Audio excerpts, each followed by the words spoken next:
When this morning's guest opened up his own business, he thought his growing pains were behind him, but they'd just gotten started. Who is he? You'll meet him coming up next on Carolina People.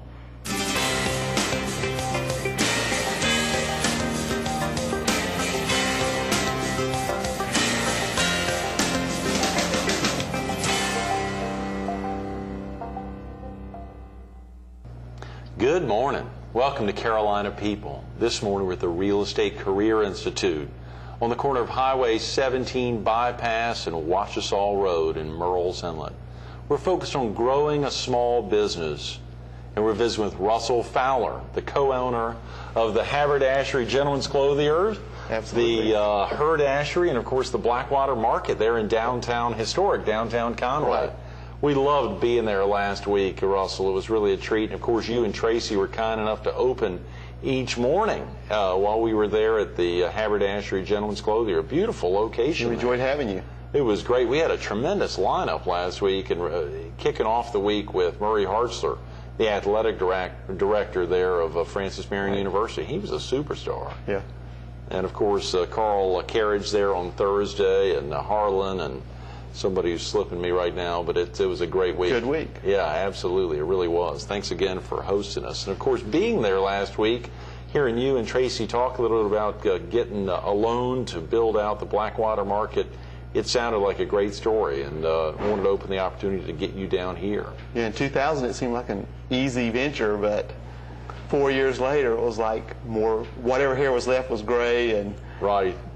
my wife was about ready to leave me. And there'd be other reasons why your hair would have turned gray, let alone having to do the Blackwater Market with all the stuff you and Tracy are involved in. Yeah, it keeps you busy from sunup to midnight. Absolutely. Real quick about yourself, Russell. You originally from the area? I'm from Conway all my life. Haven't gone anywhere other than just on vacations and trips and visits, but this is home. Is that right? And you actually went to college in this area? I went to Coastal Carolina University and then stayed right here, opened business, worked. Right. Was it CCU when you were there? Actually, it was Coastal Carolina College. I graduated in '78. Right, in '78. Right. Okay, so you'll be celebrating your 30th anniversary next year. That's right. That's a big anniversary. Yeah. Lots changed there at Coastal since you were a student. Yeah, it's grown tremendously. When I was there were right around 1,000 students, and 3 buildings made up the whole campus. Right. And tuition has grown a lot, too. Yeah, that's right. That's right. We were calculating that it's over 10 times what it was when I was there. Is that right? Yes. Have you and your wife begun to think about or have your children begun to talk about, are they yet at that age? What ages are they? They're 7, 9, and 11. We're thinking they're going to be doing internet college by Right. by the time they get there. It'll all be on the computer. Yeah, yeah. Are you really, you really think that the net's going to have that kind of an impact? Well, there's so much of it now. My life? sister teaches in a college in North Carolina, and half of her classes are computer classes. Is that right? Yes. Half of her students, or half of her classes? Half of the classes she teaches, she teaches them on internet. Just thinking about how many students are actually turning to that. I know a lot of folks do, and obviously, particularly for graduate work. Well, I start saying, especially as you get older, right. And you still want to go to college, but you've got a family, you've got business, you've got to work. Yeah. You know, the computer it allows you to go to college whatever time of day you want to go to college, and you can take whatever classes you need to take. You're not limited to the number of students in a class. Sure, sure. So, the Haberdashery Gentlemen's Clothiers there, obviously in downtown Conway. Has it been in Conway from the get-go? We opened in 1988 in downtown Conway. Right, right. We stayed there until 2004 when we moved around the corner to the Blackwater Market. Right, fantastic. Give viewers a little sense of what that was like back in '88. I think I saw a little bit about, was it Main Street USA, or there was an opportunity there. For a little while, you've been with some other retailers. Have you always thought about being in retail? Well, when I was in college, I was in pre-med. Right. But decided I wanted to be a photographer, but at 20, nobody can get a job as a photographer. Nobody will hire a 20-year-old, especially, I was a very small 20-year-old, so I looked about 14. No, Russell, yeah. So, couldn't get a job as a photographer, and got an opportunity to go to work at the Belk store in Conway just for an Easter break, to try to pick up some slack on Easter. Right. And ended up staying for 7 years. Is that right with Belk? Right. Great group. And found out that I enjoyed people, I enjoyed merchandise, I enjoyed everything that goes with the retail end of life. So it was almost like Christmas is a high when you have thousands of people coming through the store in a one month, and you get to see all the people, and they're happy and they're fun. Not like if you're working in the medical profession and when you see people, they're sad and sick. Right, at times. So it's just the total other end of the spectrum. They get to dress up and look good, and it makes them feel good. Right, right. And you were at the Belk there in Conway. Yes. On the main, on 501. I'm telling you, I've been in Conway all my life. Yeah. Well, now, didn't you work at the beach for a little while? Was there a stint at People's? Well, there was a store called Peabody's that I actually left Belk, and I managed Peabody's for about 3 years before I got the opportunity to come back to Conway. Is Peabody still around? No, they closed shortly after I left there. Listen to that. Yeah, right. I left, they closed. No, that's a big move. And so, well, it's really, I was there for 3 years, and it's tough to have a business that is a upscale quality business in Myrtle Beach, because it's really so tourist oriented that the people that come to Myrtle Beach are thousands and thousands and millions, but they're not looking for upper end quality clothes while they're on a short vacation. Sure, good point, good point. So I actually did more business in Conway when I moved back to Conway the first year than I did in Myrtle Beach the last year I was there. Is that right?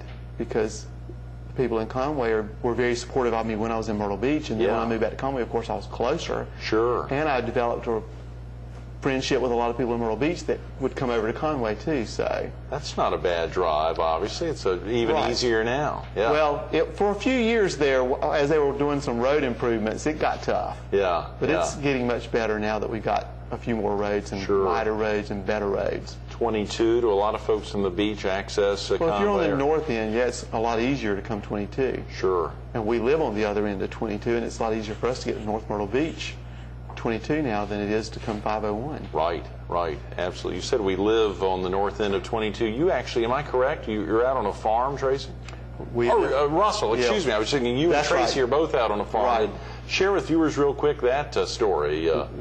When I got married, we bought a farm. Because I grew up on a farm, actually, in the country. Where the college is now, my grandfather owned a lot of the land that's now Coastal Carolina University. Right. And it was a farm back then with cows and dogs and chickens and ducks and all that kind of stuff. So when I was older and time to get married, I decided that I wanted my kids to be raised on a farm, same type place that I was raised on. So we actually went out and bought a farm out in the Cool Springs area. And Tracy, who is my partner, of course, we split the farm down the middle, and his family's on one side and my family's on the other side. Even now? You all did that a good while ago. Right. We've been there for about 15 years. Is that right? Even before your 3 children were born? Right. You and your wife made that commitment beforehand, knowing that you all would have children or planning on that, and that you would want to raise them on the farm. And this year, for the first time, I've got a garden. Is that right? Good. Well, maybe we can get you in the garden of the week. That's right. I'm enjoying the garden thing, too. It's kind of fun. That's fantastic. That takes a lot of time, It's neat to take the seed, put it in the ground, and then see all the cantaloupes and watermelons growing all over the place. We need to come up to Russell's. Can we film up there, you think, y'all? Yeah. Yeah, film in the garden. That doesn't sound bad, as long as cantaloupes are along for the ride. Yeah, yeah. Of course, so much has to happen, whether you're out on a farm in Cool Spring or you're there in historic Conway and trying to think about how you get folks in and continue to grow your business. You still have to get folks in from all over the area. Absolutely. To support your business. And I wear a lot of hats. Yeah, yeah. So the haberdashery, of course, later you and Tracy expanded not only the haberdashery but into her dashery. Right. What year was that? 1991, because he joined me in 1990. Right. And then in 1991, there was the building we were in had a space in the back of it that they had rented for a lot of things that just wasn't going to work. So they finally came to us and said, don't y'all need this space for something? Right. So then we started sitting and thinking of what would we put in there, and came up with the idea of adding ladies' clothing, because we had so many ladies shopping for the men's, and at that point there weren't as many places to shop in Conway for ladies' clothing. Sure. And so we added her dashery just to have something for the ladies, which it was really a funny story. But when we started, every time we talked to a lady about adding a ladies' store, they'd say, we would like something like your men's store. Oh, yeah. So we thought they literally meant like the men's store. So when we opened the ladies' store, we bought the same lines, because a lot of men's lines also have ladies lines that are comparable. Sure. Well, when we put in all the ladies lines that were comparable to the men's lines, we found out that wasn't what they wanted. They didn't want the suits, and they didn't want the Woolrich, and they didn't want the casual clothing. That what they really meant was they wanted options like that. But they, women want to dress more sexy and romantic and fun. Yeah, and what we put in looked more like menswear for ladies. Right, right. So about a year later, we had to completely revamp the whole store and change. That was a big move. Oh, it was. Yeah, I think I saw there was a piece that Laura Edwards had done in the Coastal Carolina Business Journal before it closed up. It was a great piece there reading about, I think y'all even had an upstairs at one point. Half of the store was upstairs, and that's a big transition. Cocktail department with gowns and things upstairs, and that wasn't a good idea either because it was tough for women to go upstairs and downstairs. Plus, with our limited staff, as small as the stores are, it's hard to watch 2 floors at one time. Sure. You've just highlighted that one aspect that I'm afraid you know now or probably figured out early on. Small businesses are constantly changing. They're not at a point like a Belk, which was a small business at one time, or a Walmart, which in the 60s was a small business. They've now gotten to essentially not a cookie cutter, but an approach they know that'll work in markets, market to market. Small businesses constantly are like Belk was in the early days. They're starting and making changes, saying, no, we can't have a second floor. We're going to keep it all on a ground floor, or if we have a second floor, it'll be an escalator. I mean, you'll expand to those big opportunities. That's pretty exciting to know that you're planning something, it's going to happen. Right. You're going to make that happen and determine whether it works or not. And with small business like we're in, just like with the ladies store, one year you can be one thing and the next year you can be the other thing because you can completely change the concept. Right. If you make the decision to do it, you can go in the store and completely re-merchandise it. If we decide we want the wall a different color, we just go in there and paint it. You can't do that in the other stores. Yeah. But you just have the flexibility to make changes.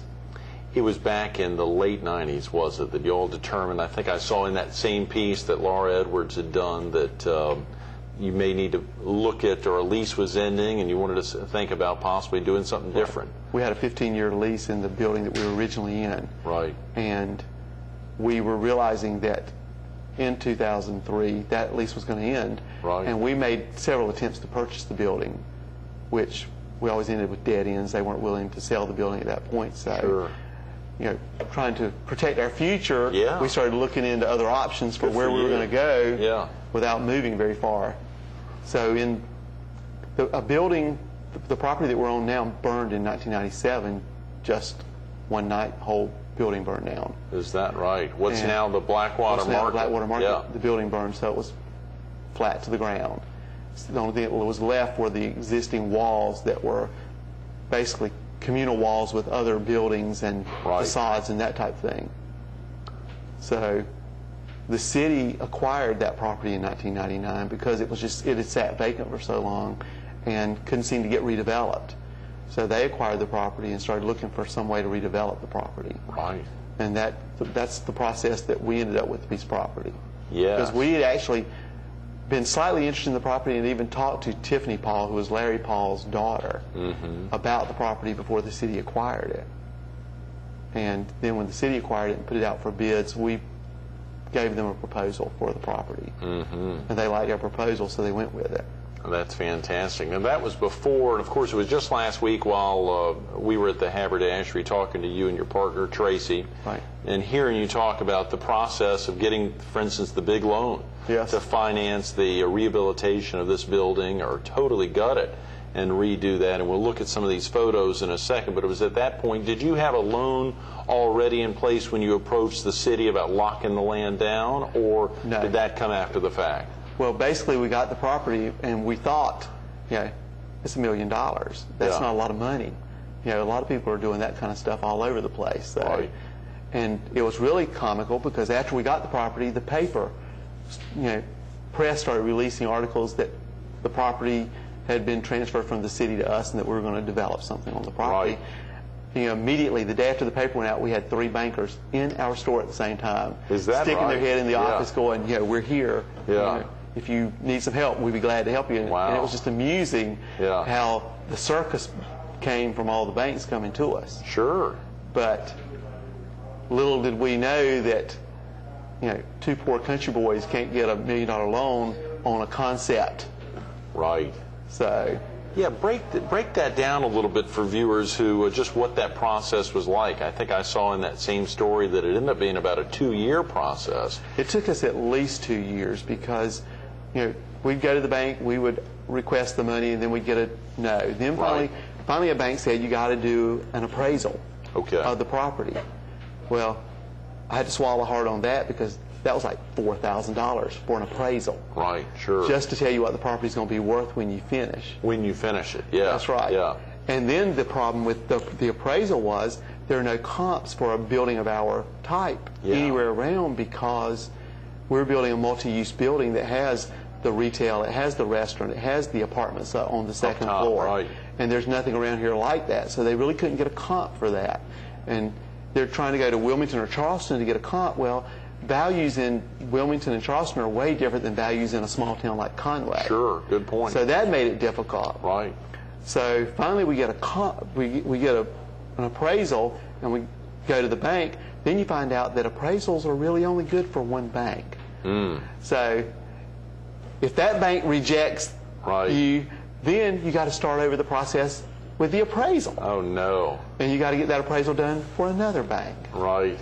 So at least you were able to say there is some kind of comp out there. That's right. We know somebody's found a comp. We know that the value is between this figure and this figure when the building is done. Right. So now the banks are going, do you really think this is going to work? Do you really think people will lease space inside of a building? Yeah. Because it's in a downtown area, but we have a corridor that goes through the building, and it's shops on the corridor inside, somewhat like a mall, even though it's not really a mall. So it gives you the feel of that, and so they're questioning that. And then we're putting apartments upstairs in downtown Conway. Well, there are only 2 apartments in downtown Conway prior to us. Is that right? And they're going, do you think you're going to be able to lease luxury apartments in downtown Conway? Right, right. So we're having to jump all those hurdles. Yeah. And then we're finding out that the only way you can get a loan from a national bank is you've got to have leases in hand for the property to prove that you can lease the property before they'll loan you the money, because they won't do speculative loans. Right, right. Wow. So immediately we realized that out of all the banks that were vying for the loan, any bank that was a national bank, and then if anybody called me and said, have you tried this bank? I'd say, well, are they a state bank or a national bank? Because the national bank is not going to loan us the money unless we have the leases in hand. We had situations where, like the city of Conway, we partnered with the city of Conway on this, of course, from the start because they own the property. Sure. We had to do certain things to their specifications. Right. We had to create the project in the manner that we told them it was going to be. Sure, as a mix. And so we worked with them back and forth, and at one point they said, so what if we give you a lease on the property to go to the bank? Well, that's not legitimate because we don't want them to occupy the building. Right, we want retail in the building, Sure. not city offices or anything. So that's great, though, that the city was willing to step up to the plate and try to help out and make it happen. So there were so many options that they were coming up with for trying to make this work. Right. So finally, I realized out of all the banks that we were dealing with that, Coastal Federal was the only bank that had the ability to create, and then Delane Stevens at that time worked with the Conway Coastal Federal. Yes. And he was the most enthusiastic about making it happen. That's great. So it came down to, give me a list of things, the requirements that I have to meet in order to get to the loan. Yeah. And so when he gave me the list of 7 or 8 things, then we started knocking them down. Started knocking down the list and scratching them off as we went until we got to the point where we had the final thing done, and then we could say, okay, we've satisfied everything on your list. Right. And it took us pretty much 18 months to satisfy all those things on the list once we got the list. Because there were some pretty tough requirements they had there. Absolutely. And actually had to split the loan into 2 different loans in order to make it work with different. That is fantastic. Of course, it really, I'm sure it opened up, having a great partner probably made it even more exciting, the opportunity to move forward. In '88, setting up the business by yourselves, we probably wondered, how I'd never have a partner. And then in '91, that opportunity opened up when Tracy Pickens came on the scene. Yes. Yeah, that's great. And we work well together because the things he does, I don't do, and the things I do, he doesn't do. Right, right. So he's great at handling day-to-day operations. Right, right. I can get up this morning, come here, and know that when I get there, everything's going to be taken care of. Oh, yeah. Oh, because yeah. he's going to make sure that all the steps are taken care of to get to that point. Later this morning. If we were working on his project and we come up with a list of things that need to be done for the project, I can hand him the list and he'll sit there and check off every list on the project until it's all completed. So I love it. That's tremendous. We've got some great pictures here. We don't have much time. I hate to say it, time blows by here on a Thursday morning. Russell, let's break down just a handful of these photos. We got a great shot right here of kind of the inside right after they got rolling. Give viewers a sense of what's happening in this shot. Well, this shot really is where they had to add the wall, because the building was originally a two-story building on the front, but the roof, it had, I think it may have had, like, when the building was built in the 30s, they put a living quarters for because back then a lot of times the person who ran the store lived upstairs. Okay. And this storefront actually had an apartment type thing above the store. Upstairs, right. But it didn't extend all the way to the back. So they actually built the wall up so that we could put apartments all the way on the 4th Avenue side of the building. The 6 apartments go all the way to the back of the building. So they built the wall up. And that's actually the scaffolding where they went up with the wall to make it extend all the way to the back as a two-story building. I probably went in the wrong order. The shot this next shot that's here. The coolest shot, because that was actually when we did our groundbreaking facade raising. Right. Was the first shot. And that's when they actually knocked the facade down on the Laurel Street facade. Laurel Street, right. Was not a substantial facade. After the fire in the building, the facade bowed out. And the city was very afraid that structurally it wasn't sound and that it would fall into the street, which it took them 90 minutes to knock the facade into the street after they started. So it really was groundbreaking. It was way more sound than they ever thought it was when they started with the process. But it looked like the integrity was gone in the facade. So we actually took that facade down on the Laurel Street side and went back and shot pictures of other facades in Conway, and the architect created the look of facade that mimicked the historic 1920s, 1930s facades. I love it. Very impressive. Very impressive. This next shot, of course, it has a shot of Chancellor Construction there. You had some good locally owned and operated general contractor there involved. And that's the 4th Avenue facade, which it stayed up. It survived the fire, and it's a very substantial facade. So they built back to that facade, and this picture is just showing what the facade looked like when they started the construction. Right, right. What a great shot there. And of course, the shot right after it is actually that side, and we'll take another quick shot of a couple of these looks on Laurel Street, but on 4th Avenue there. Is that Tracy out front, your partner? Yeah, that's when he was kind of directing. That was right after the building was finished, but it's not even occupied at that point. So we're still trying to do some fine-tuning there on the lower level as we... Sure. And not long after that, Herdashery and Sassy Girl ended up with those two. Right, Sassy Girl and Herdashery in those locations. 4th Avenue side. Which they opened to the street, and they opened inside the shopping complex. I love it. That they do. And we enjoyed visiting both those stores last week when we were there in Conway. How about these 3 shots here on the Laurel Street side? This first shot here at the bottom. Well, of course, this shot when we did the groundbreaking was from the inside of this facade, and this first shot is where they're building the facade back to create the the 1-story facade that's on Laurel Street. Right. And then the guys are hanging the sign in the second to get it. I love it. A good ways along, absolutely. That's right. The finishing details to make it look like it looks today, and then the final shot is kind of a sunset shot of the facade right after the Ultimate California Pizza opened. I love it. So you've got seven retailers, or seven separate groups within the Blackwater market. You just said Ultimate California Pizza, obviously the Haberdashery, men's clothiers. Right. We have the J. Murray Shoe Store, which is nice ladies' shoes, and then the Shades of Life Salon and Spa, which was the very first shop to open in the market. Right. And they do full day spa, everything from massages to pedicures to hair and anything in between that you need as far as the spa experience. Yes. And then the Haberdashery, Herdashery, Whack-A-Mole Bank, and of course Sassy Girl. Right. Is there anything you do differently, Russell, if you could do it over starting back there in '99? Is there anything in the last minute that you do differently? Probably not. Probably not. Yeah. No, it's it's like going to work in Disney World every day. It's just fun.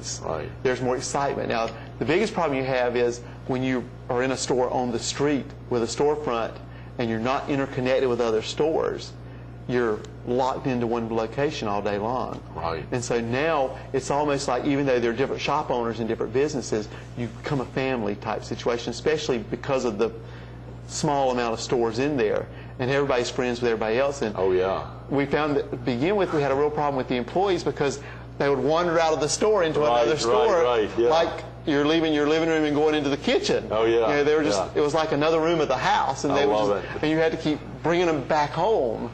And you and your partner have both stayed so thin. He and you are obviously, y'all are both walking around there the whole time. Running. Yeah, running. Yeah, we run a lot. I love it. That's great. Congratulations again. Thanks so much for being with us this morning. I enjoyed it. Absolutely. Stay tuned to more Carolina People with Russell Fowler coming up next.